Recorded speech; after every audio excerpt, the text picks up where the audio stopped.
جیسا کہ ابھی آپ کو بتایا گیا، گنان پی شمس کا ایک شبد سنو میرے بھائی، اس کی روحانی معنی آج کے لیکچر میں سمجھانا ہے۔ گنان جو ہے، کوئی بھی گنان لیجئے، اس کو ایک تو ڈائریکٹ اور دوسرا انڈائریکٹ وے میں اس کو سمجھایا جاتا ہے۔ ابھی تک جتنے بھی طریقہ کار ہم دیکھتے ہیں اکثریت لوگوں کی، وہ ڈائریکٹ اپروچ ہوتا ہے سمجھانے کا۔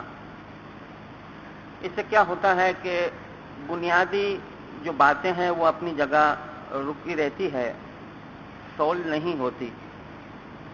اس کو آج انڈائریکٹ وے سے اگر لے تو صرف یہ گنان 5-10 منٹ کا ہے، اور جو خاص بنیادی چیزیں جو اس گنان کے اندر سمجھائی ہے اور جو خاص چیزیں ہمیں ضرورت ہے سمجھنا، اس چیز کو ہم پہلے بحث کرتے ہیں۔ اور خاص کر کے ایسی 3-4 چیزیں ہیں جو سمجھنا بہت ضروری ہے، اور یہ جو خاص چیزیں ہیں جو ہر ایک کے ساتھ پیش آتی ہے، کیا وجہ ہے، کیوں ایسا ہے، عبادت بندگی کے اندر کیوں ایسا ہوتا ہے، کیوں ایسا نہیں ہوتا، یہ تقریباً تمام باتیں ہم آج کے لیکچر میں ڈسکس کریں گے۔ سب سے پہلے جو چیز ہے بندگی کے لیے، وہ ہے نیند کا تعین۔ نیند کا فکسیشن۔ عبادت بندگی کے اندر دھیان نہ لگنے کی پہلی وجہ یہ ہے کہ ہماری نیند پر ہمیں کنٹرول نہیں۔ اصل میں ایسا ہے کہ انسان کو نیند اتنی کرنی چاہیے جتنی کی اس کو ضرورت ہے، لیکن کبھی ہم 4 گھنٹے سوئے اور کبھی 16 گھنٹے سوئے، کبھی 12 گھنٹے سوئے، ایسی صورت میں مدرات کی جو عبادت ہے اس میں خلل پہنچتا ہے۔ نیند کی سیٹنگ یہ سب سے زیادہ ضروری۔ اس وقت ہم نیند میں نہیں جاگتے ہیں، لیکن ہم میں سے کوئی ایسا بھی ہوگا کہ رات کو 2 یا 1 گھنٹہ سویا ہوگا مگر اس وقت جاگ رہا ہے، لیکن جسم کے اندرونی حصے میں ابھی نیند آرام نہیں پہنچا، وہ کس قدر بے چین ہے۔ اگر وہ بے چین ہے تو دھیان کبھی بھی کنسنٹریشن جو ہے وہ یا ایکاگرتا جو ہے وہ نہیں ٹکتا۔ دوسری بات جو ہے نیند کے بارے میں، کہ جو عبادت بندگی کرتے ہیں وہ صبح کو دعا کے بعد اکثر سو جاتے ہیں۔ اس سے کیا ہوتا ہے، پورے دن بدن ٹوٹ جاتا ہے۔ جتنا ہو سکے صبح کی نیند سے پرہیز کیجیے۔ اس سے بہتر ٹائم جو ہے دوپہر کا وقت ہے۔ صبح واکنگ، ریڈنگ یا کوئی بھی مصروفیات کے اندر اپنے آپ کو مصروف کرے، ورنہ اگر جسم ٹوٹ جائے گا یعنی کمزوری محسوس ہوگی، اور یہ اس کا اثر جو ہے آنے والی رات کو بندگی میں، دھیان میں تکلیف پہنچتی ہے۔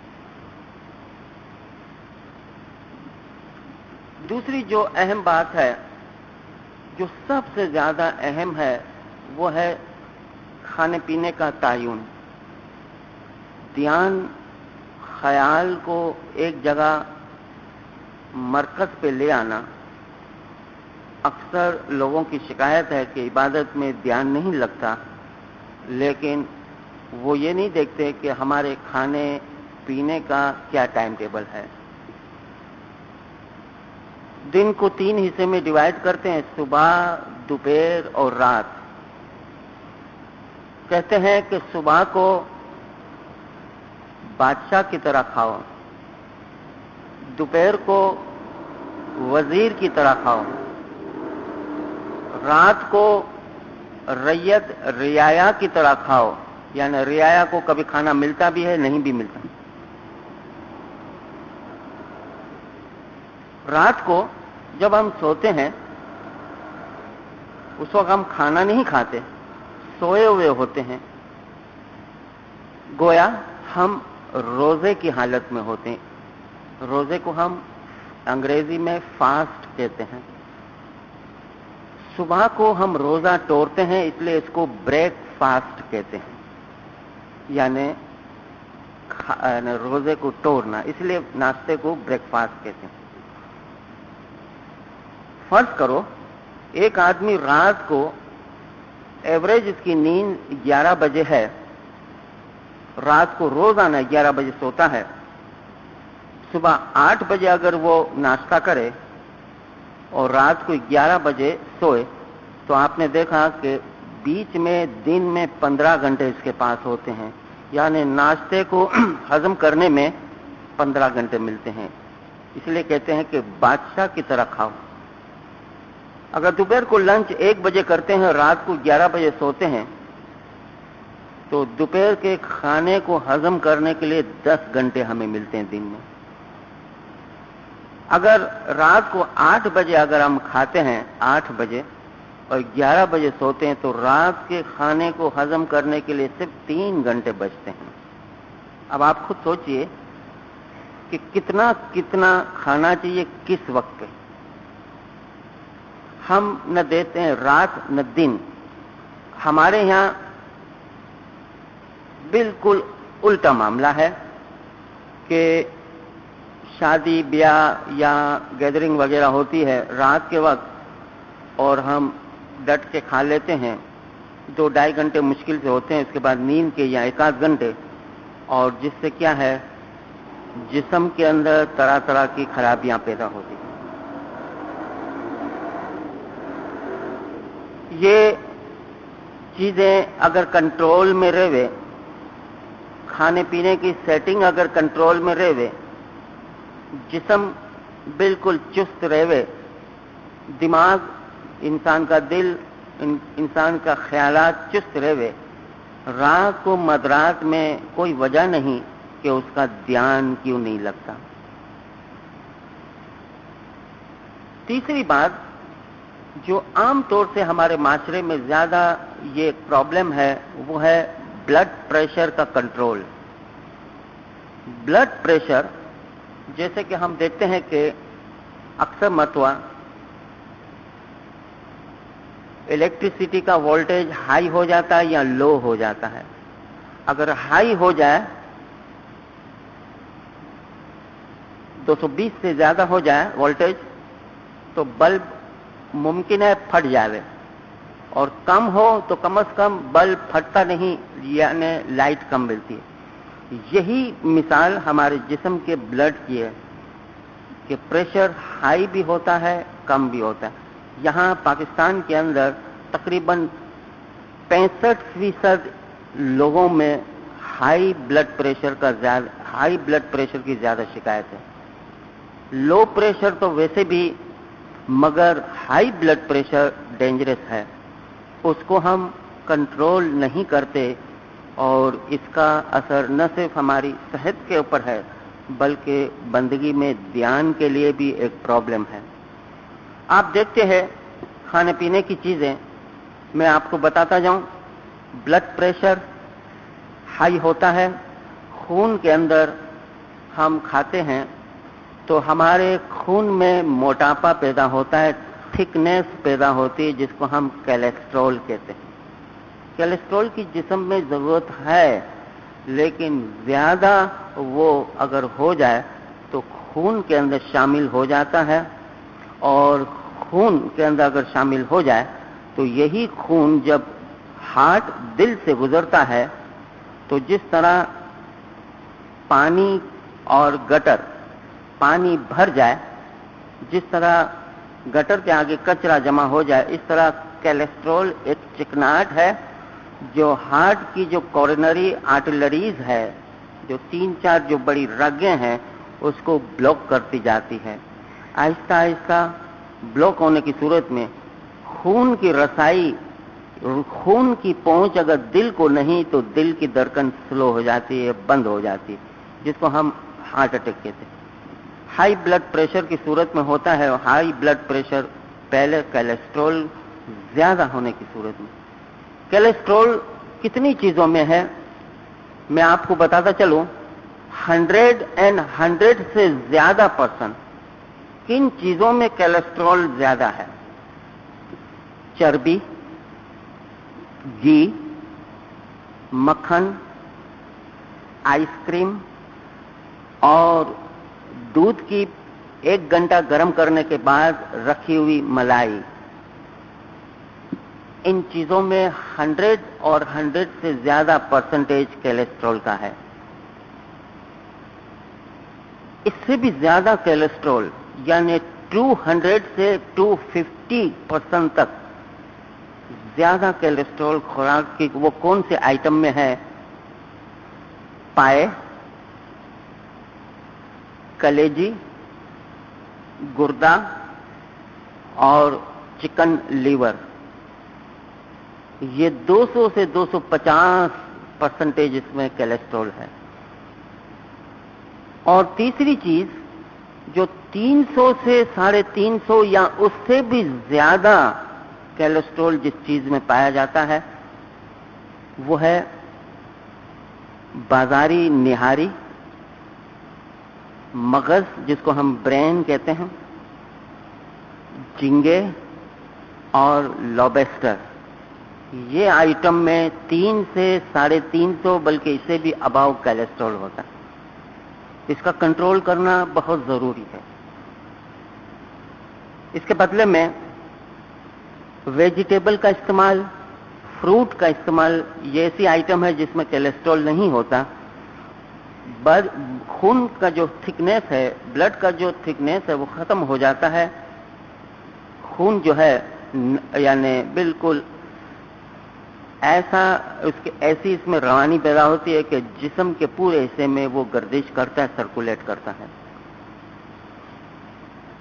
ब्लड प्रेशर अगर कंट्रोल नहीं, ध्यान में, इबादत, बंदगी में बड़ी खलल पहुंचती है। इस ब्लड प्रेशर से डायबिटीज की बीमारी होती है, किडनी की बीमारी होती है, हार्ट की बीमारी होती है और न जाने छोटी छोटी और कितनी बीमारियां होती है, बल्कि इंसान को बेचैन कर देता है। याद रखिए, एक नट है और एक बोल्ट है, दोनों को मिलाकर हम स्क्रू ड्राइवर से कसते हैं। एक मर्ता उसकी गरारी फ्री हो गई, नट बोल्ट के अंदर जो गरारी होती है अगर फ्री हो गई तो हम धागा या रस्सी की मदद से उसको कस के मजबूत करते हैं। लेकिन एक मर्तबा फ्री हो गई तो वो बाद में भी फ्री हो सकती है, फिर दोबारा धागा डाल के हम इसको कसते हैं। इसी तरह एक मर्तबा हार्ट की बीमारी हो जाए, एक मर्तबा अटैक हो जाए, फिर आप बीमारी के लिए, इलाज के लिए कितनी भी दवाइयां लो, इसकी मिसाल ऐसी है जैसे ग्रुप के अंदर एक धागा डाल के नट को कसा है बोल्ट के साथ, वो कभी भी धोखा दे सकता है। रात की नींद दिन को बेचैन कर रखता है। ऐसी सूरत में अगर ब्लड प्रेशर या आने वाले हार्ट, इस तरह की जो बीमारी है उसको कंट्रोल कर, और इस सिलसिले में थोड़ा और भी हम इस टॉपिक के ऊपर डिस्कस करते हैं। लेकिन साथ में एक और चीज खाने पीने की है और वो है चावल और आलू। ये तो पाकिस्तान में स्टेपल ग़िज़ा कहलाती है। चावल एक वाहिद आइटम है जिसमें विटामिन नहीं, कार्बोहाइड्रेट है, स्टार्च है, और अगर इसको खाना भी है तो इसका टाइम दोपहर है, रात नहीं। ये दो चीजें जो है इसका इस्तेमाल अक्सर हम करते हैं और ये सुस्ती पैदा करता है।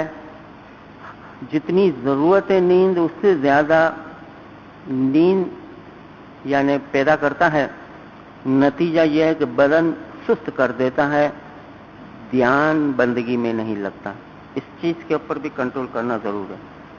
ये तमाम चीजों का हल एक्सरसाइज एंड वॉकिंग है।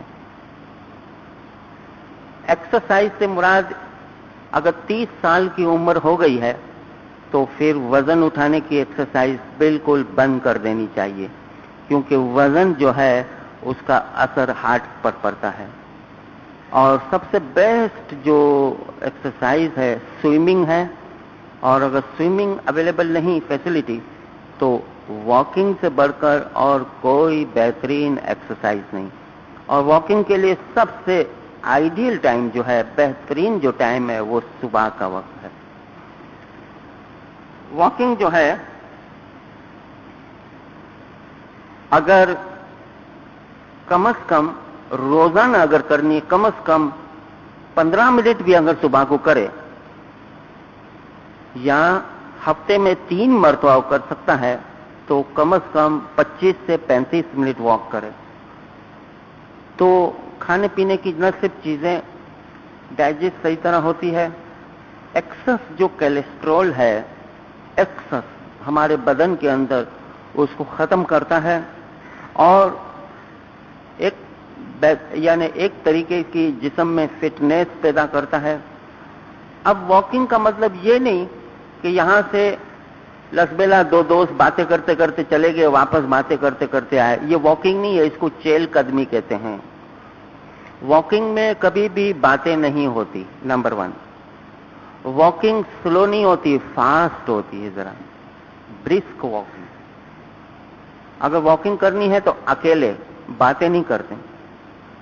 वॉकिंग ऐसी जगह पे करो जहां पर स्मोक ना हो, पॉल्यूशन ना हो, बिल्कुल क्लियर साफ सुथरी हवा हो।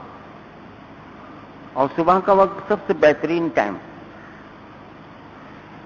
सुबह को वॉकिंग करते हैं, उसके जिस्म का कोलेस्ट्रॉल, अब क्या है हमारे माशरे में, डॉक्टर कहता है तो हम वॉकिंग करते हैं, लेकिन हमें क्या करना चाहिए, डॉक्टर कहे उसके पहले हमें वॉकिंग करनी चाहिए। डॉक्टर कह रहा है क्योंकि अटैक हुआ या डॉक्टर ने डर बताया, वॉकिंग शुरू कर दी।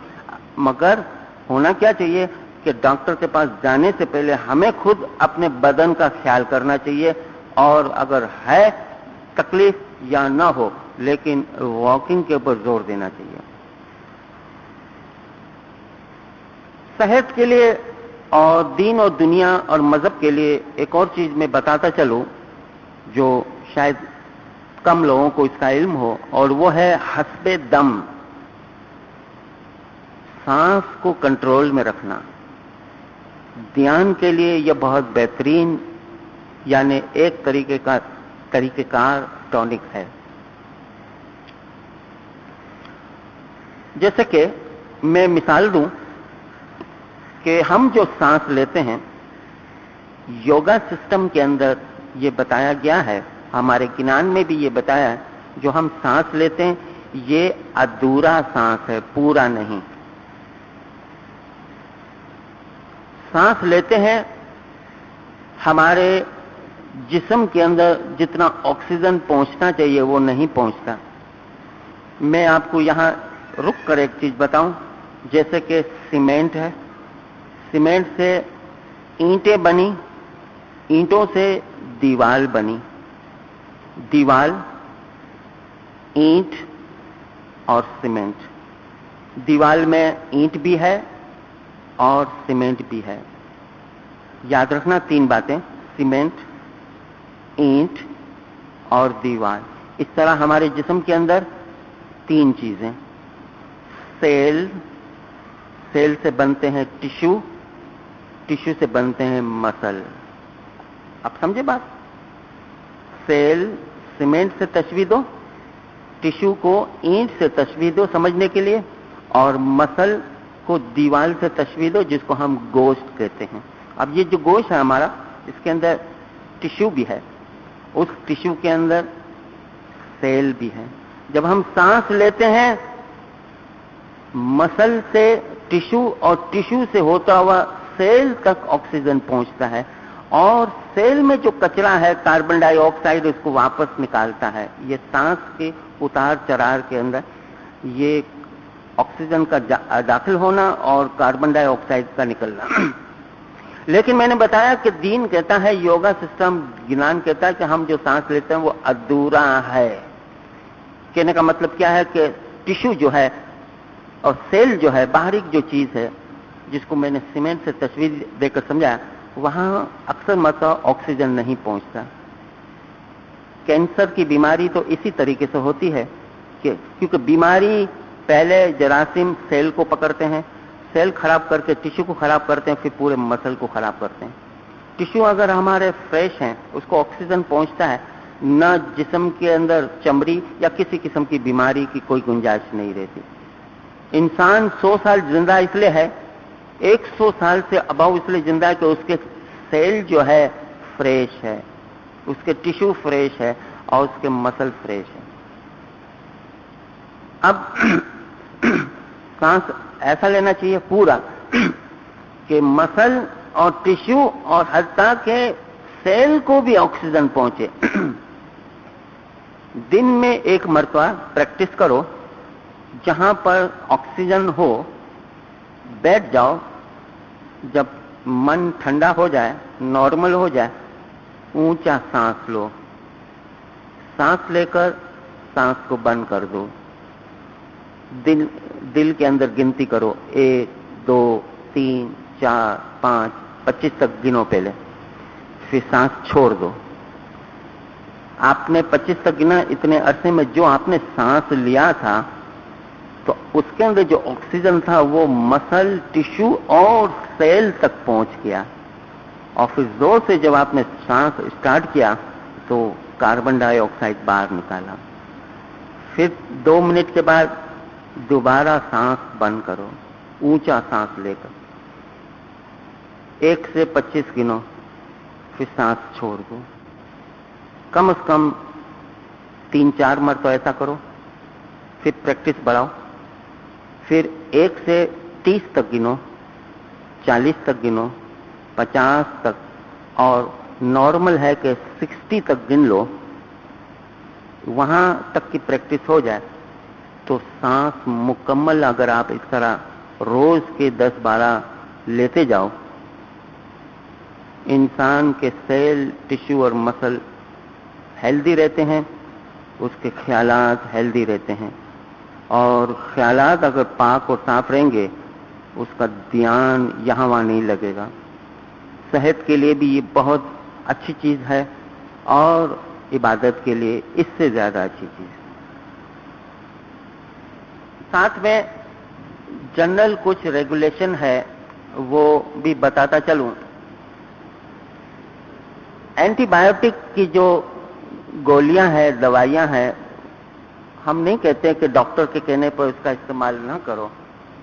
याद रखना, मलेरिया है, टाइफाइड है या छोटा मोटा कोई भी बुखार है, डॉक्टर एंटीबायोटिक की गोलियां देते हैं।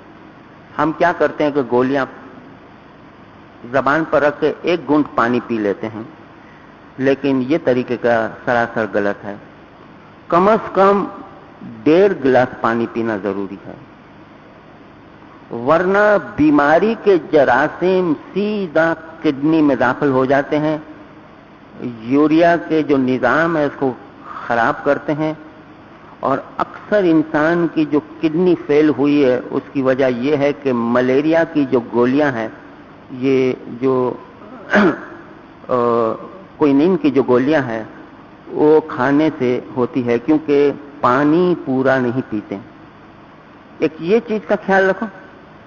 दूसरा चीज, एस्प्रो और एस्प्रिन अक्सर लोगों के जेब में होती है, ये आदत गलत है। आपको मालूम होना चाहिए, इंसान के सर के दर्द की 32 किस्में हैं, 32 किस्में हैं। एस्प्रो और एस्प्रिन के अंदर 8 किस्म की दिमाग की तकलीफें दूर करने की सलाहियत है। इसलिए किसी को एस्प्रो रास आती है, किसी को नहीं आती। अब हम ये बार बार जो एस्प्रो और एस्प्रिन खाने की जो आदत है, जरा कुछ हुआ गोलियां खाने की जो आदत है, ये हमारी सेहत के लिए, किडनी और हार्ट के लिए नुकसानदेह। अभी शुरू के टाइम में पता नहीं चलता, आगे जाके ये नुकसानदेह, क्योंकि कभी भी कोई बीमारी इंसान को लगती है, उसकी परवरिश 3 और 6 महीने से शुरू हो जाती है।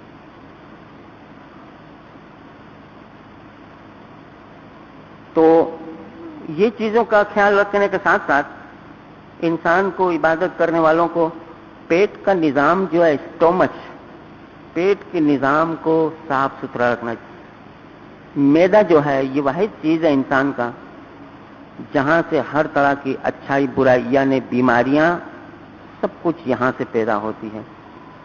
उसके निजाम को, उसको डाइजेस्ट करने की जितनी इसमें ताकत है उससे ज्यादा खाना या हद से ज्यादा यानी उसके ऊपर बोझ रखना ये गलत है। और इसलिए आज अमेरिका, कनाडा के अंदर भी पेट के निजाम को दुरुस्त रखने के लिए आमतौर से इसफगोल का इस्तेमाल करते हैं। यह हमारी हॉस्पिटल में भी बाकायदा प्योरीफाइड फॉर्म में मिलता है। यूरोप के अंदर इसकी टेबलेट्स बनती है, क्योंकि कोलेस्ट्रॉल को कंट्रोल करने के लिए भी इसफगोल एक बेहतरीन टॉनिक है। सही भूख लगती है, सही नींद आती है, पेट का निजाम दुरुस्त रहता है। बड़े छोटे सब इसका इस्तेमाल कम से कम हफ्ते में एक मरतबा नहीं तो 15 दिन में एक मरतबा खाना पेट की तमाम गर्मी सब दूर करता है और हर किस्म का मर्ज यहाँ से यानी हर किस्म का जो मर्ज है आने से रोकता है। ये चीज सही होगी, ध्यान के लिए, बंदगी के लिए बेहतर है। ये चीज मसालेदार खाना, चटकेदार खुराक, लाल मिर्च, खाने के बाद सोडा यानी बबल अप, 7 अप वगैरह, चाय और कॉफी, इन चीजों के ऊपर कंट्रोल करना बहुत जरूरी है। माशरे में इन तमाम चीजों को छोड़ नहीं सकते, लेकिन कंट्रोल करना बहुत जरूरी है। खास करके 7 अप और बबल अप अक्सर लोग एक घूंट में पी जाते हैं, उनको पता नहीं। एक घूंट में अगर इस तरह 2 7 अप पी जाए, 1.5 महीने के अंदर दावे से डॉक्टर कहते हैं कि उसकी किडनी फेल हो जाती है, उसका गुर्दा खत्म हो जाता है। इस तरह नहीं पिया जाते। आराम से अगर पीता है, बिल्कुल एक घूंट में पीने की जो आदत है तो उसको पता नहीं कि अंदर किडनी को कितनी तकलीफ पहुंचती, वो अपना काम छोड़ देती है। तो लाल मिर्च, मसालेदार खुराक, चटकेदार इस तरह की जो चीजें हैं, ये इबादत, बंदगी और इस तरह चीज। और खास करके मैं बार बार अभी कहता रहा हूं कि खाने के बाद फौरन कभी सोना नहीं चाहिए, खास करके रात को। इसलिए हमारे ज्ञान में बताया, आहार गणेणो करी पेट न भरिए, जो पेट बरसो तो भारे थाशो, आवशे निंद्रा ने बहु पछताशो, हरवे पेटे वीरा होशज थाशे। लाइट खुराक पर ध्यान रखना चाहिए। इन चीजों को कंट्रोल करके देखो और बंदगी करो, कितना ध्यान के अंदर इंप्रूवमेंट होता है।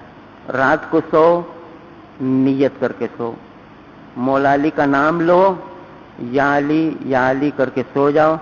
मौला ने अफ्रीका की पहली मुसाफरी के अंदर फरमान में फरमाया, मोमिन जब रात को सोता है उसका सोना भी इबादत है। पहले फिक्र को हम फिक्र कहते थे, चिंता कहते थे। आज का इसका जेनरिक नाम है टेंशन। टेंशन जैसी चीजें रात को मत, जहां उसका ताल्लुक है वहां उसको दफन करना चाहिए। टेंशन सेहत के लिए नुकसानदेह है। टेंशन से इंसान के ख्यालात यहां वहां रहते। इंसान को टेंशन से परहेज करना चाहिए। इसके अलावा यहां हम इसको डिस्कस नहीं करते हैं। कुछ ऐसे भी ज्ञान के अंदर फरमान में उसूल है कि शादीशुदा और गैर शादीशुदा, लेकिन एक उसूल जरूर कायम करना चाहिए। उनकी समझ के मुताबिक हर इंसान को एक उसूल कायम करना चाहिए। और इस तरह कहने का मतलब यूं है कि मुकम्मल तौर से रात को जब सो, ये सोच के सो आप तंदुरुस्त हो। अगर आपने देखा कि रिसेंटली एक एक्सीडेंट लंदन में हुआ, एक शख्स की डेथ हो गई एक्सीडेंट से। पोस्टमार्टम जब किया, पता चला कि ये शख्स की उम्र तकरीबन 50 साल की थी। एक्सीडेंट से इसकी इंतकाल हो गया। इसकी बीवी को बुलाया, पूछा कि पोस्टमार्टम से तो पता चलता है कि इसको 5-6 बीमारियां थी। किडनी की बीमारी थी, हार्ट की बीमारी थी, लीवर की बीमारी थी, इस तरह डायबिटीज की बीमारी, 5-6 बीमारी बताई। और ये शख्स को तो 30-35 साल के अंदर मर जाना चाहिए, ये 50 साल जिंदगी कैसे निकाले? कोई इलाज कराता था? बोला नहीं, कुछ इलाज नहीं करता था, रोजमर्रा जो डॉक्टर इलाज कराता था वो कर, लेकिन एक इसका उसूल था कि ये जब भी रात को सोता कहता था कि मैं तंदुरुस्त हूं। बीमारी को अपने ज़हन में, टेंशन में नहीं लेता था, क्योंकि बीमारी जो है ना, अगर पल है तो तिल है, तिल, और तिल का हम किलो जितना वजन टेंशन से करते हैं, फिक्र से करते हैं, और टेंशन उस बीमारी को मल्टीप्लाई करके उसमें इजाफा करता है। दिन में हमारे मजहबी रसूमात के साथ बंदगी करने वालों के लिए 3 वक्त की दुआ, दसोन और खिदमत जरूरी है मोमिनों। ये अगर 3 चीजें और इसके साथ शामिल नहीं तो बेमकसद है। और दसोन और दुआ और खिदमत, इसका फायदा दुनियावी तौर से दुनिया में भी है, आखिरत में भी है, और बंदगी करने वालों के लिए बहुत जरूरी है। 3 वक्त की दुआ, चौथी दसोन। दुआ तो हम समझते हैं, दसोन एक ऐसा नाजुक टॉपिक है। एक दसोन से कितने फायदे हो जाते हैं दुनिया में और इबादत में। चौखी दसोन, और दसोन है 12.5%। सिर्फ सेंट्रल एशिया के इस्माइलियों को इजाजत है कि वो 10% दसोन देवे। दसोन जो है खुम्स और उश्र और ज़कात का जिक्र कुरान में है। ये इमाम का हक हम समझ के अपनी खुराक को पाक करते हैं, तमाम किस्म की तकलीफ परेशानी दूर कर, बीमारियां, घर के अंदर नाइतफाकी, बरकत वगैरह हर तरह का हल दसोन में समाया हुआ है। मौलाना इमाम सुल्तान शाह के पास एक शख्स ने अर्ज रखी, खुदावन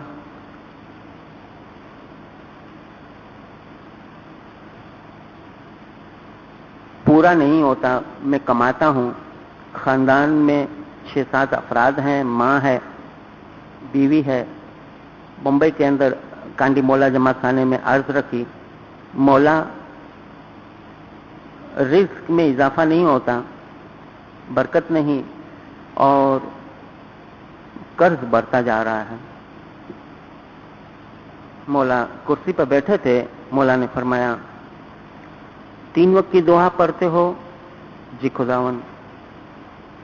खिदमत करते हो? जी खुदावन। काम क्या करते हो? राशन की एक छोटी सी दुकान है। मौला सोच में पड़ गए। मौला रूहानी डॉक्टर है, वो बीमारी को डायग्नोस करना जानता है। सवाल किया, दसोन देते हो? खामोश हो गया, खामोश। खुदावन पूरा नहीं होता? मौला ने फरमाया, नहीं, मैंने सवाल किया तुम दसोन देते हो? मौला के हाथ में एक लकड़ी होती थी जिसको हम लाम लकड़ी कहते हैं। लाम आगे से नहीं, उर्दू में हम लाम लिखते हैं, मुड़ी हुई होती है, मुड़ा हुआ हिस्सा जो है ना। मौला ने मुड़ा हुआ हिस्सा अपनी गर्दन पर रख दिया और दूसरा हिस्सा इसको कहा। मौला ने फरमाया, पकड़ो दोनों हाथ से। दूर जमात क्या देख रही है? अपने गर्दन में लाम लकड़ी अटका कर मौला ने लकड़ी का दूसरा हिस्सा उसके हाथ में दे दिया और बताया कि इसको पकड़ो। उसने दोनों हाथ से इस तरह लकड़ी को पकड़ा। फिर मौला ने अपने हाथ फ्री कर दिए। मौला ने फरमाया कि देखो, हमारा जो हक है वो हमें वापस लौटा दो। उसके बाद अगर तुम्हें दुनिया में तकलीफ आए, परेशानी आए, बीमारी आए, दुख आए, तो अपने इमाम को इस तरह दुनिया में गर्दन से पकड़ना। इस तरह प्रैक्टिकली मौला ने बताया आपको। مجھے اس طرح گردن سے پکڑنا پھر تجھے تکلیف اگر آئے. دسون کے اوپر ہم اتنا ہی سے بحث کرتے ہیں کہ بیت الخیال کی بندگی کرنے والوں کو لیے یہ بہت ضروری ہے، اس میں چکنا نہیں چاہیے. دوسری چیز جو ہے خدمت. خدمت کا آج ادارے بہت ہیں، سسٹم سے ہم کام چلاتے ہیں، چھوٹے چھوٹے بڑے بڑے ادارے ہیں. جیسے جیسے آپ پیچھے دور میں جاؤ گے ادارے کم تھے، سسٹم کم تھے، لوگ جس کی مرضی میں آتا تھا خدمت کرتا تھا. اب خدمت جو ہے چھوٹی سی بھی خدمت جماعت خانے میں کر سکتے ہو. کسی کو پانی پلایا، جماعت خانے میں یہاں وہاں کچڑا پڑا ہوا ہے اس کو اٹھا کے ایک طرف رکھ دیا، جھاڑو لگایا، کچھ نہ کچھ خدمت کرو. مولانا آغا علی شاہ داتار کے پاس ایک شخص نے عرض کی کہ خداوند بڑی عمر کا تھا، میرے لیے تو کوئی خدمت ہے ہی نہیں، میں کیا کروں؟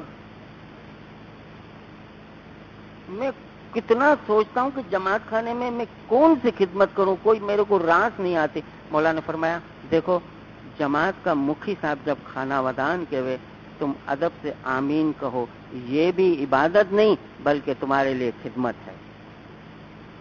نہ صرف یہ عبادت بلکہ تمہارے لیے یہ بھی خدمت ہے، اتنا بھی کم از کم کرو. اس لیے اکثر لوگ اس دن اس کے بعد آخری تک جماعت خانے میں بیٹھے رہتے تھے جب اتنا مفتی صاحب اس کو کھانا ودان کے. چھوٹی چھوٹی خدمت، اس کا اس دنیا میں بھی فائدہ آخرت میں بھی فائدہ. مولانا امام سلطان محمود شاہ جب کھڈک جماعت خانے یعنی بامبے کے جماعت خانے میں دیدار کے لے گئے تو الیکٹریسٹی بند ہو گئی تھی، لوڈ شیڈنگ جیسا کوئی حالات ہو گیا تھا. تو مولا کی پدامنی کے پہلے بتی چلی گئی، لفٹ چلتی نہیں تھی، بند ہو گئی. اب فرسٹ فلور پہ دیدار تھا تو پروگرام یہ بنایا کہ مولا پہلے یوں سیڑھی چڑھیں گے پھر سیڑھی یوں چڑھیں گے. تو جب یوں چڑھیں گے تو وہاں جو جگہ ہے وہاں ایک کرسی رکھیں گے، وہاں تھوڑی دیر مولا بیٹھیں گے 2-4 منٹ، پھر واپس آگے مولا اوپر چڑھیں گے. آپ سمجھے نا، مطلب سیڑھی اس طرح ہوتی ہے پھر اس طرح ہوتی تو وہاں جگہ ہوتی ہے نا. تو مولا جب آئے بتی نہیں تھی، سلولی مولا سیڑھی کا ایک حصے تک پہنچے تو وہاں کرسی تھی، وہاں مولا بیٹھ گئے. اوپر جماعت کو بتایا کہ مولا آ گئے ہیں، مولا کی تشریف ہو چکی ہے. سب خاموش ہے. مولا نے دیکھا کہ ایک 11 یا 12 سال کا ایک چھوٹا بچہ نیچے کنویں سے پانی بھر کر جگ اور فاسٹ نیچے سے اوپر آ رہا ہے، کیونکہ الیکٹرک نہیں تھی، پانی اوپر نہیں چڑھ رہا، اور اوپر آ کر پانی ڈال کر پھر وہ جگ لے کر واپس نیچے جا رہا ہے، پانی لے کر اوپر آ رہا ہے. یہ 2-3 مرتبہ مولا نے اس کو آتے جاتے دیکھا، وہ اکیلا ہی بھاگ رہا ہے. مولا نے اس کو بلایا اپنے پاس، کرسی پہ بیٹھے ہوئے سیڑھی کے پاس، آدھی سیڑھی پر. مولا نے پوچھا یہ اتنا بڑا جگ تم خود اٹھاتے ہو؟ بچے سے پوچھا کہ پانی سے بھرا ہوا اتنا بڑا جگ تم خود اٹھاتے ہو؟ اس نے کہا خداوند میں خود اٹھاتا ہوں. مولا نے فرمایا کیسے؟ بس بچے نے سنا نا کیسے، نیچے گیا بھاگ کر، پانی کا جگ اٹھایا، پانی بھرا اور بھر کے مولا کے آگے پیش کیا. خداوند ایسے میں اٹھاتا ہوں. شاباش شاباش. مولا نے دعائیں کی، اس کے سر پر ہاتھ رکھا، اس کی انگلی پکڑ رکھی مولا نے. پھر مولا اوپر جانے لگے، بچے کو ساتھ میں لے گئے، تخت تک لے گئے. فرمان سے پہلے مولا نے جماعت کو بتایا، جماعت ہو یہ چھوٹا میرا روحانی بچہ میری پیاسی جماعت کو پانی پلاتا ہے، واللہ قیامت کے دن اس بچے کو ہم اپنے ہاتھ سے حوض کوثر کا پانی پلائیں گے. اس بچے کو ہم اپنے ہاتھ سے پانی پلائیں گے. چھوٹی چھوٹی خدمت اس میں یہ ضروری نہیں ہے کہ ہم کوئی خدمت میں بڑی پوسٹ ملے، چھوٹی پوسٹ ملے، یہ ملے، نہیں، خدمت کرنا ہے، چھوٹی موٹی جو بھی خدمت، تو 3 وقت کی دعا، دسون اور خدمت جو ہے یہ درست ہونا چاہیے۔ اب بیٹھک کا طریقہ کار میں بتاتا چلوں۔ جب بیٹھک میں بیٹھو، ایزی ہو کر بدن کو ڈھیلا چھوڑ دو، موشن لے، شروع میں 5 منٹ اپنا جانپ یا علی، پھر 10 منٹ اگر دھیان یہاں وہاں جاتا ہے بندگی اسٹاپ کر دو، 2 منٹ خاموش ہو جاؤ، پھر دوبارہ یا علی یا علی۔ کبھی 10 منٹ کی پریکٹس کرو، شروع میں بڑھاؤ، 12-15 منٹ، 20 منٹ، پھر واپس کوئی بات نہیں، 15 منٹ پہ آ جاؤ، 10 پہ آ جاؤ، پھر 25 منٹ، اس طرح آہستہ آہستہ پریکٹس، یعنی پاؤں جس طرح جمانا، اس طرح دھیان لینا۔ ناک میں، دونوں ناک پر ہاتھ رکھ کر، انگلیاں رکھ کر پانی میں ہم ڈبکی مارے سمندر کے کنارے، تو کانوں میں پانی بھر جاتا ہے، باہر کا کچھ ہمیں پتہ نہیں چلتا، سن ہو جاتے ہیں ہم۔ وہ سن پوزیشن پر، حالت پر پہنچو کہ باہر کا کچھ پتہ نہیں ہے، کان بند ہے، اس سن کی حالت میں پہنچو اور ذکر شروع کرو۔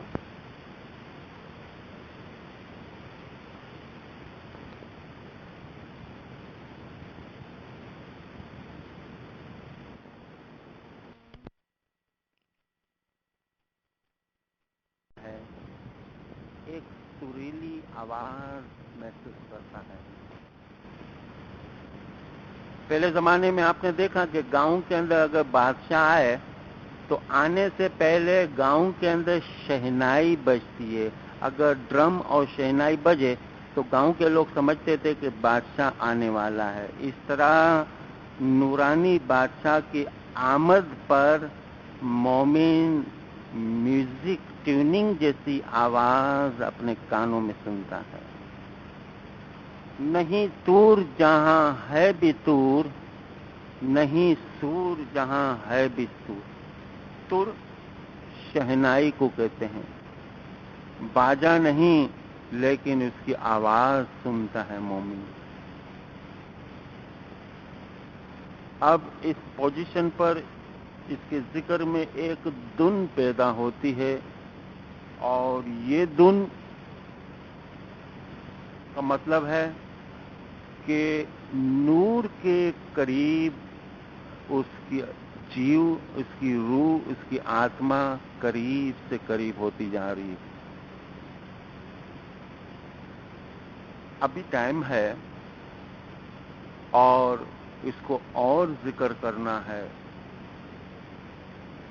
ایک وقت ایک منزل آتی ہے، الگ الگ رنگیں دیکھتا ہے، الگ الگ قسم کے رنگ محسوس کرتا ہے، مگر وہ پہلے ڈم ہوتے ہیں، نظر نہیں آتے، آہستہ آہستہ چمک دمک پیدا ہوتی، اس رنگ میں برائٹنیس پیدا ہوتی۔ یہ تمام رنگ آگے جا کر محسوس کرتا ہے ایک رنگ میں تبدیل ہو جاتے ہیں، اور اس اسٹیج پر وہ نور کو دیکھتا ہے، روشنی محسوس کرتا ہے۔ میں نے آپ کو جو بتایا ابھی، یہ سکے کا ایک حصہ۔ اس میں کیا تھیم تھا کہ روح مولا کے قریب ہوتی جا رہی ہے، یہی تھا نا مطلب، روح مولا کے قریب۔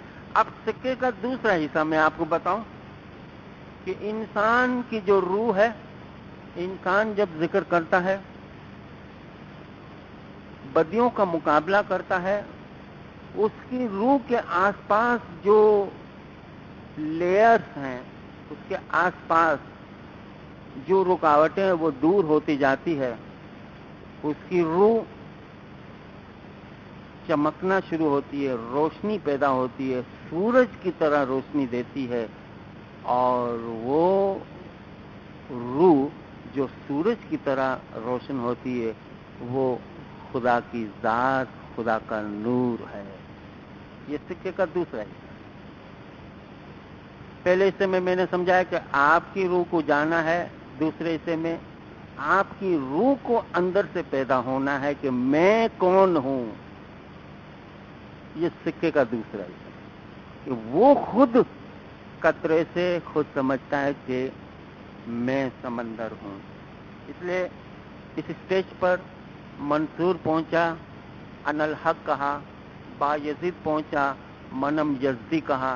ہندو لوگ، یوگی لوگ اس درجے پر پہنچتے ہیں، اہم برہم کہتے ہیں۔ بائبل کے الفاظ میں I and father both are same, اس اسٹیج پر پہنچتے ہیں۔ الکھ اپار تو اگم اگوچر تو ہی اللہ آپوئی آپ بھیتر۔ یہ سکے کا دوسرا حصہ ہے کہ جانا نہیں پڑا، لیکن اپنی جگہ سے اپنی اصلیت کو پہچانتا ہے، اور وہی خداوند تعالیٰ کا نور ہے۔ اس اسٹیج پر پہنچنے کے لیے سب سے پہلی چیز مولا نے فرمایا کہ ایک مرتبہ کی چابی ہاتھ لگ جائے، بس یہی ایک دشواری ہے کہ انسان کو کبھی 5 مہینہ، سال، 2 سال، 5 سال تک انتظار کرنا پڑا۔ ایک مرتبہ چابی آ گئی، پھر دوسری مرتبہ اس کو کوئی چیز کی ضرورت نہیں۔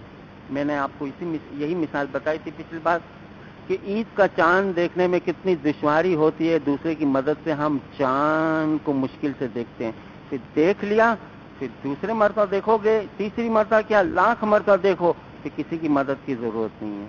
اس میں ایک مرتبہ خوشی مل گئی، پھر جب چاہتا ہے وہ خوشی پاتا ہے۔ ایسی صورت میں پہلے تجربے میں وہ گھبرا جاتا ہے مومن۔ اس کی گھبراہٹ ایسی گھبراہٹ نہیں جیسے ہم گھبرا جاتے ہیں، وہ عجیب قسم کی گھبراہٹ ہے۔ اور غار ہیرا سے رسول اللہ جیسے گھر لوٹے تو گھبرائے ہوئے تھے، بی بی خدیجہ سے کہنے لگے نا کہ چادر سے مجھے اوڑھ دے۔ یہ عجیب قسم کی گھبراہٹ ہوتی ہے، اور یہ کوئی ٹینشن نہیں ہوتا، یہ اس کے ذہن میں یہ ہوتا کہ میں نے کیا محسوس کیا، اور دنیا کو میں کیا بتاؤں، کیسے بتاؤں۔ گران میں ہے کہ گونگے سپنا پایا، سمجھ پچتا ہے، وہ بیان نہیں کر، نرالا نرنجن کہیں، نرالی کہیں کچھ بات، گونگے سپنا پایا، سمجھ پچتا ہے۔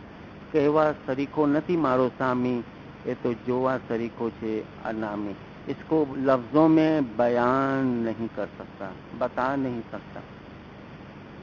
اس اسٹیج کے بعد روح اور ذکر کرتی ہے، اپنے آپ کو پہچانتی ہے، پہلے آسمان، دوسرے آسمان، یا تیسرے آسمان، یا آسمان کی جگہ درجہ یا اسٹیج سمجھو، 7ویں آسمان یعنی سب سے بڑا درجہ منزل مقصود کہتے ہیں۔ منزل مقصود فنا فی اللہ کا درجہ ہے، یہاں گنتی کے لوگ پہنچتے ہیں، بہت کم۔ اور مولا نے فرمان میں اس کے نام دیے ہیں: رسول اللہ، حضرت عیسیٰ، سلمان فارس، عمر خیام، بایزید بوستانی، پیش صدردین، ناصر خسرو، پیش شمس، وارث صالح اور کچھ اور اس منزل تک پہنچے ہیں۔ فرمان کے اندر واضح ہے۔ اب میں نے بیسک باتیں آپ کے سامنے لی۔ بیسک باتیں لینے سے کیا ہوا کہ پھر ہم گنان ایک شبد سنو میرے بھائی، جو ہمارا اصل ٹاپک تھا، اب دیکھیے کتنا ریپڈلی تیزی سے اس کی معنی ہم سمجھیں گے اس درجے پر پیش شمس فرماتے ہیں، اے جی ایک شبد سنو میرے بھائی، میں آئی سوگڑ پنتھ ماں۔ شبد، لفظ، کلام، بات، میری ایک بات سنو، میرا ایک کلام سنو، کیا میں آئی سوگڑ پنتھ ماں۔ اس کے بعد کوشچن مارک ہے، آپ کوشچن مارک کر لو، کیا بات سنے کہ بھلا میں اس سوگڑ یعنی صاف ستھرے راستے پر کیسے پہنچا، کیسے آیا؟ میری ایک بات سنو، اس صراط المستقیم کو سوگڑ پنتھ کہا ہے، ست پنتھ کہا ہے، یہاں میں کیسے پہنچا؟ یہ معنی لی جاتی ہے عام طور سے۔ اگر یہ معنی لوگے کہ پی شمس یہ فرماتے ہیں کہ میں صراط المستقیم میں کیسے پہنچا، میری ایک بات سنو، تو پھر پی شمس کا مطلب کنورٹڈ تھے، مگر پی شمس کنورٹڈ نہیں تھے، ان کے باپ دادا اسماعیلی مذہب میں تھے اور ان کا شجرہ امام اسماعیل تک پہنچتا ہے۔ تو پھر یہ کون سے سوگڑ پنتھ کی طرف اشارہ کرتے ہیں؟ ہم صراط المستقیم میں ہیں، پھر بھی ہم پڑھتے ہیں اہدنا صراط المستقیم، مولا ہم خدایا ہمیں سیدھی راہ دکھا۔ سیدھی راہ پر ہیں پھر بھی سیدھی راہ کی طرف دعا مانگتے ہیں۔ تو مولا نے 1903 میں کیا فرمایا؟ تمہارے آگے دو سڑک ہے، ایک تو تم صراط المستقیم میں مولا نے فرمایا کہ ہو، لیکن اب بھی تمہارے آگے دو سڑک ہے، ایک سڑک آسمان کی طرف جاتی ہے جو فرشتے کی سڑک ہے، دوسری زمین کی طرف جاتی ہے جو حیوان کی سڑک ہے۔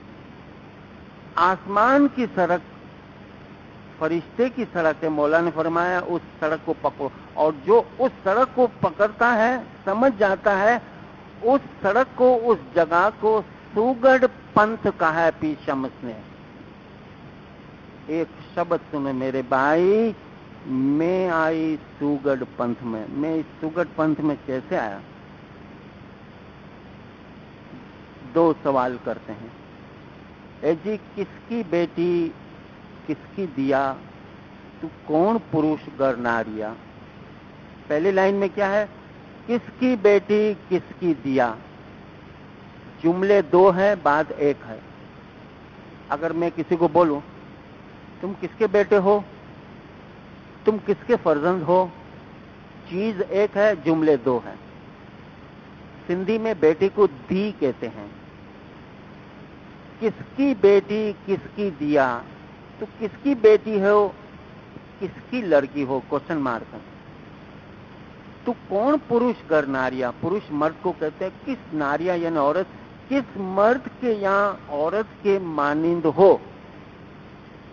ستارے کی وینتی کے گنان میں اگر آپ دیکھو تو پیر نے اپنی روح کو ناری کہا ہے، امام کو ہسبند خاوند خصم کہا ہے، لیکن اس گنان کے اندر روح کو ناری کہا ہے اور جسم، یہ خاکی جسم کو ہسبند کہا ہے، خاوند کہا ہے۔ کیا ہے روح؟ تو کس کی بیٹی ہو، کس کی لڑکی ہو، اور کس گھر تیرا یعنی نکاح ہوا ہے، کس کے یہاں تو خاوند ہو، کوشچن مارک ہے اس گنان کے اندر۔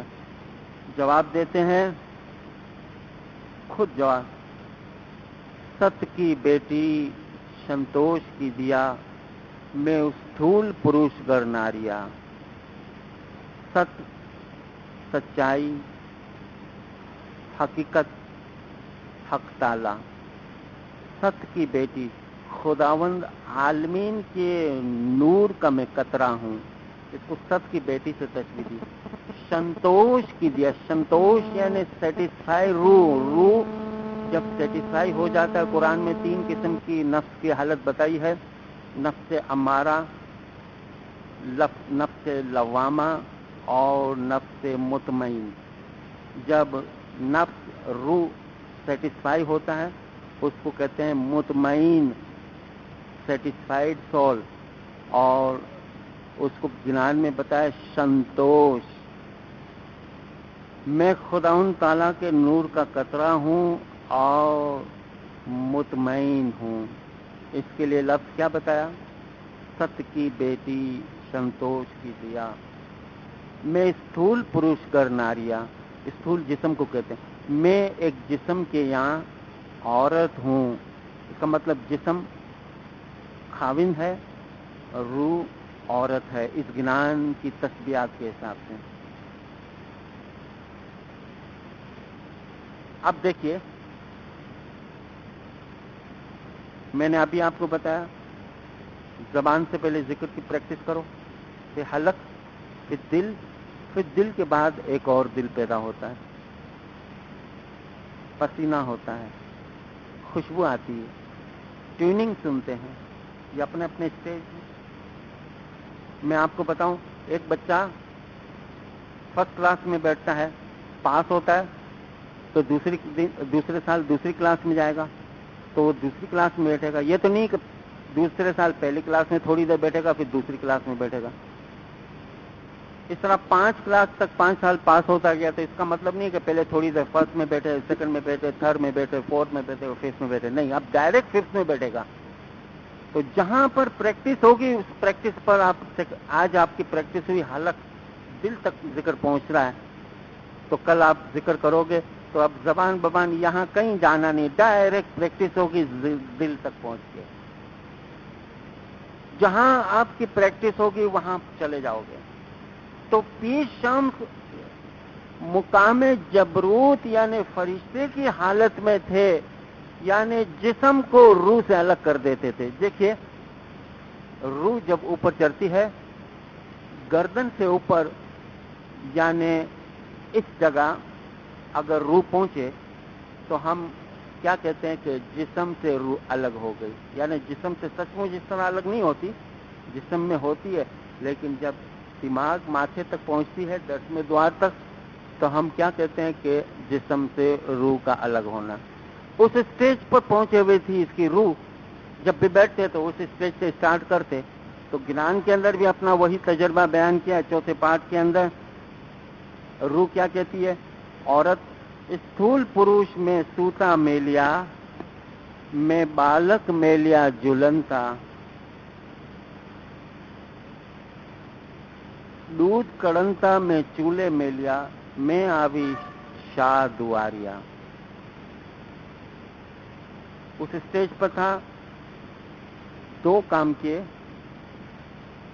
دودھ گائے سے نکالا، بھینس سے، اور بس چولہے پہ رکھا ہے. بچے کو جھولے پہ رکھا ہوا ہے، سویا ہوا ہے، اور عورت گھر سے باہر نکلی ہے، یعنی جسم کو چھوڑ کر روح نکلتی ہے. دنیاوی طور سے ہمیں کیا بتاتے ہیں؟ ایک عورت اگر بازار یا کوئی کام سے یا اڑوس پڑوس میں جائے، چولہے پر دودھ ہو، بچہ جھول رہا ہو مگر سویا ہوا ہو، تو وہ عورت کسی بھی حالت میں 5-10 منٹ میں واپس آ جائے گی گھر سے. اس کو پتا ہے کہ گھر میں چولہے پہ دودھ ہے، ابل جائے گا. بچہ اچانک سویا ہوا اٹھ جائے گا. لیکن اگر یہ 2 مسئلے نہ ہوتی تو وہ صبح جاتی، شام کو آتی. لیکن یہ 5 منٹ میں پہنچ جاتی. اس سے کوئکنیس بتاتے ہیں پیر. 1400 سال پہلے عبادت، جسم سے روح کا الگ ہونا، پھر واپس مل جانا، پل کے اندر یہ سما جاتا ہے. اس کو دنیاوی طور سے یہ سمجھایا کہ رسول کو جب معراج ہوئی، واپس آئے تو بستر گرم تھا. بس میں روح کہتی کہ میں گھر سے نکلی ہوں، بس چولہے پر دودھ ہے، بچہ جھولے پہ سویا، جھولے میں پڑا ہوا ہے، سویا. بس میں جیسے گئی مولا کو مل کر ویسے ہی فوراً واپس آ گئی تو دیکھا بچہ سویا ہوا، ابھی تک دودھ ابلا نہیں. یہ کوئکنیس اس کو اور بھی طریقے سے رسول کی بتائی. ظاہری طور سے اس الفاظ میں کہ رسول اللہ معراج کے لیے گئے، رات کو بارش ہوئی، گھر کے باہر پانی جمع تھا، رسول کا کپڑا جو ہے پانی کو ٹچ کیا، جس سے پانی میں حرکت آ گئی، ہلنے لگا تھوڑا پانی، تھوڑا سا کپڑا ٹچ کیا. واپس جب معراج سے آئے دیکھا پانی میں جنبش تھی ابھی تک، یعنی حرکت تھی.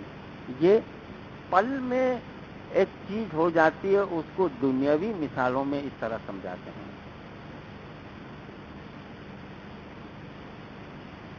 اے جی اور چنتا مجھے کس کی نہیں، چنتا ہے میرے جیو کی، چنتا فکر، فکر کے اندر جیو کی، دنیا میں بھی آخرت میں بھی، چاہے دنیا میں بھی چنتا ہو آخرت کی بھی چنتا ہو، یہ ٹینشن نہیں، اور چنتا مجھے کس کی نہیں، مجھے کسی کی بھی کوئی فکر نہیں ہے، کوئی فکر یا ٹینشن نہیں، چنتا فکر ہے اس جیو کی کہ آخرت میں اور اس کا ابدی حالت کیا ہو۔ اگر انسان چنتا کرتا ہے، اس چیز کا خیال کرتا ہے، مومن کو مولا کبھی مایوس نہیں کرتا، چاہے دنیا میں بھی چنتا کرے آخرت میں بھی۔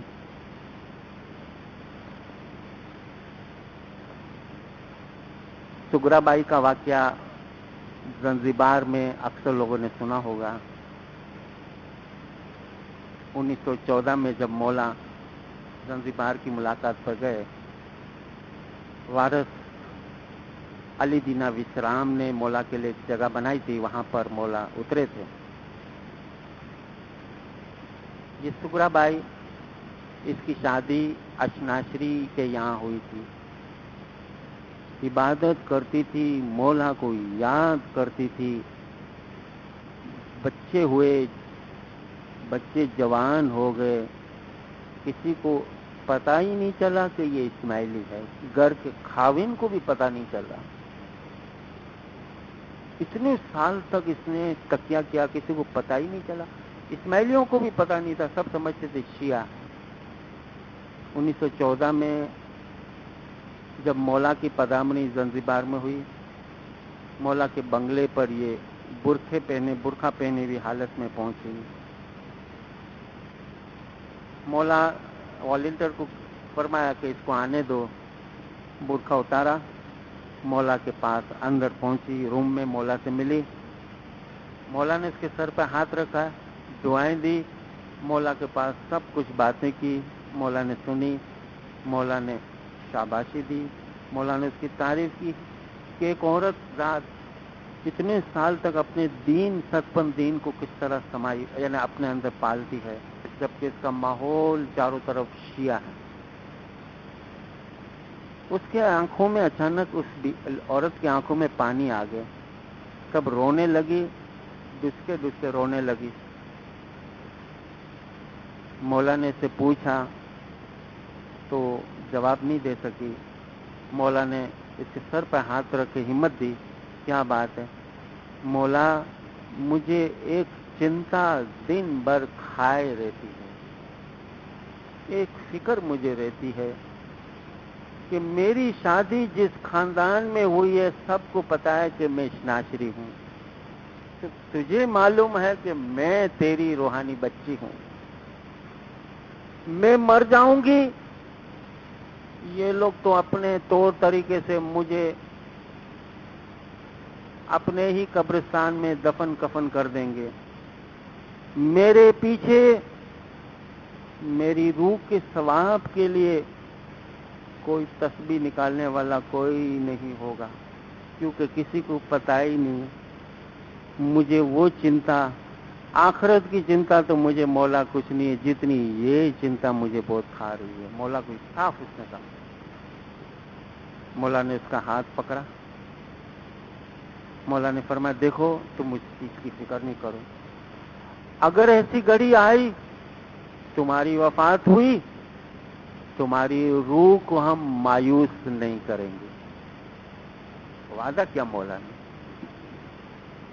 1914 میں جنگ بھی شروع ہو گئی، پہلی جنگ عظیم 1914 سے 1919 تک، اور 2-2.5 سال کے بعد سگرا بائی کا صبح 10 بجے انتقال ہو گیا۔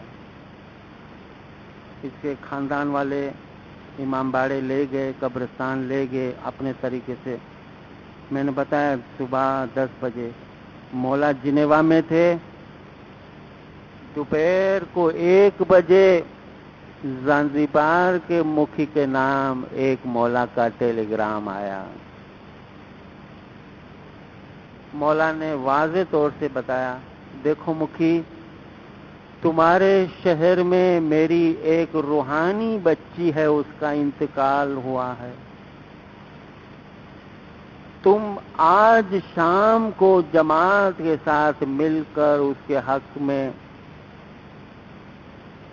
सलवात की तस्बीहां पढ़ना और उसके रूह के लिए, रूह की सहूलत आसानी के लिए दुआएं मांगना। बस इतना टेलीग्राम 3 घंटे में मौला का 1 बजे पहुंच गया। और ऐसा ही हुआ, किसी ने उफ तक नहीं किया, मौला का हुक्म है।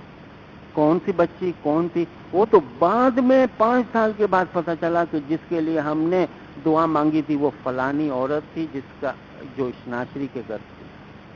तो दुनिया की चिंता तो मौला दूर करता है, आखिरत की चिंता। वारिस इस्माइल गांग जी मौला को फरमाने लगे एक दिन बातों में, मौला मुझे मेरे जीव की चिंता है, फिक्र है। मौला ने फरमाया उसकी फिक्र मत करो, तुम्हारा रूह हमारा रूह एक है, तुम्हारी रूह हमारी रूह एक है। और चिंता मुझे किसी की नहीं, चिंता है मेरे जीव की। जीव के कारण मैं सब कुछ छोड़ दिया, मैं आवी शरण समारिया। ध्यान को इस तरह समझाते हैं, सत का साडा संतोष का नाडा, मैं चिंत की गांठ गठावियां। साडा और नाडा, कपड़े बनाने की जो लूम होती है, धागा, तो पहले सीधा धागा होता है और दूसरा आड़े धागे होते हैं। एक वर्टिकल होता है, एक हॉरिजॉन्टल होता है, और दोनों जॉइंट होते हैं, गांठ लगती है तब कपड़ा बनता जा रहा है। अब देखिए कपड़े के अंदर इस तरह यूं धागे हैं और यूं, तो जो खड़े धागे हैं उसको साडा कहते हैं, और जो टेढ़े साइड में जो है उसको आड़े जो धागे उसको नाडा कहते हैं। सत का साडा संतोष का नाडा, मैं चिंत की गांठ गठावियां। चिंत यानी ध्यान, ध्यान में मेरा इस तरह यानी ख्याल मेरा इस तरह लगा हुआ है जैसे साडा और नाडा, ये जो 2 धागे हैं कपड़े बनाते वक्त कपड़े में, उसकी कैसी गांठ लगी हुई, इस तरह मेरा ध्यान लगा हुआ है। और इसी तरीके से मिसाल देते फिर फरमाते हैं, सत का गडूला संतोष की जारी, मैं धर्म सींचर केरी दौड़िया। और इसी ध्यान के साथ कंक्लूड करते हैं। पहले पाठ के अंदर क्या फरमाया, एक शब्द सुनो मेरे भाई, मैं आई सुगढ़ पंथ में। मैं सुगढ़ पंथ में कैसे आया, उसका जवाब कहीं ज्ञान में नहीं मिलता। डायरेक्ट क्वेश्चन करते हैं, सत की बेटी संतोष की दिया, मैं स्थूल पुरुष करना रिया। फिर उसका जवाब देते हैं कि सत की बेटी किसकी दिया, तू कौन पुरुष करना रिया, उसका जवाब खुद देते हैं। मगर वो कि मैं आई सुगढ़ पंथ में, मैं भलाई सुगढ़ पंथ में कैसे आई, आखिरी पाठ में खुद इसका जवाब खोलते हैं। बने पी समझ तमें सुनो मोड़ा भाई, मैं आई कौल करारिया, मैं कौल और करार करने के बाद उस दर्जे तक, उस सुगढ़ पंथ में पहुंचा हूं। और ये कौल करार मौला के साथ, और मौला फरमाते हैं देखो ये गंभीर और सीरियस मामला है, और इस गंभीर मामले में तुम्हें सोचना चाहिए। और यहां तक सहूलत दी मौला ने एक जगह बैतुल ख्याल के फरमान में फरमाया, देखो 4 बजे तुम जागते हो, 4 बजे जागने के बाद तुम मुंह धोने के लिए उठते हो, हाथ धोते हो, मुंह धोते हो, तौलिया लेते हो, फ्रेश होते हो, और 4:10 पर तुम बैठक में बैठते हो। याद रखना ये फरमान, 4 बजे जागते हो, ठीक ठाक होते हो, 4:10 होती। मगर मौला ने क्या फरमाया, मगर तुम्हारा सवाब 4 बजे से शुरू हो जाता है। तुम जागे, सवाब शुरू। एक जगह पर मौला ने फरमाया, अक्सर मरता हमने देखा, समझाया मौला ने एक मुरीद को, 4 बजे इबादत करते हैं, 4:05 کے بعد دنیا کے حوالے ہو جاتے ہیں، پھر 4:07 پر ہمارے ساتھ آتے ہیں، پھر دنیا کے حوالے کرتے کرتے 5 بج جاتے ہیں۔ یوں دیکھا جائے تو ہمارے ساتھ 60 منٹ میں 10 منٹ تھے، 50 منٹ دنیا میں تھے، لیکن مولا نے فرمایا کہ اس 10 منٹ کا بھی ثواب ہم اس کو دیتے ہیں، اس 10 منٹ کا بھی ثواب دیتے ہیں۔ سہولت دی ہے، سوئے سوئے آرام سے کرسی پر بیٹھ کے جس طرح، پہلے جسم کو آرام دو، جس طرح تم سہولت چاہتے ہو تم کر سکتے ہو۔ 4:30 بجے پہلے پریکٹس کرو، 4:45 بجے اٹھنے کی، پھر 4:30 بجے اٹھنے کی پریکٹس، 4:15 اور 4، اس طرح پریکٹس کرے، اور یہ دنیاوی طور سے دین اور دنیا کو بیلنس رکھے، صحت کو کنٹرول میں رکھے۔ کسی اگر یہ کہے کہ شیطان کو اگر غلبہ دینا ہو، کسی شخص کو اگر فریب دینا ہو تو وہ کچھ نہیں کرتا، اس کی صحت بگاڑ دیتا ہے۔ اس کی صحت کب بگاڑتا ہے کہ اس کو بغیر اصول کا بنا دیتا ہے اور اس سے اس کی بیمار۔ تو کہنے کا مطلب کیا ہے کہ انسان کو کھانے پینے میں احتیاط، اپنی صحت میں احتیاط اور ریگولرٹی، چاہے گھر میں کرو کہیں پر بھی مگر کرو، اور اس طرح کرنے سے یہ ہمارے پیروں نے جو محنت کی اور جو اپنے تجربات بیان کیا ہے، مولانا نے فرمایا سکھ ملے گا، شانتی ہوگی، سکون ہوگا، اس کو کوئی بھی لفظوں میں بیان نہیں کر سکتا۔ الحمدللہ لابیلا ریلیجیس سینٹر کے انچارج، سیکرٹری اور چیئرمین وغیرہ، ممبرز، جماعت کے اگریسر اور خاص کر کے آپ جماعت، مجھے خاموشی سے سنا، آپ کا بہت بہت شکریہ۔ انشاءاللہ اور موقع ملے گا، مزید ہم اس کے اوپر ڈسکس کریں گے۔ یا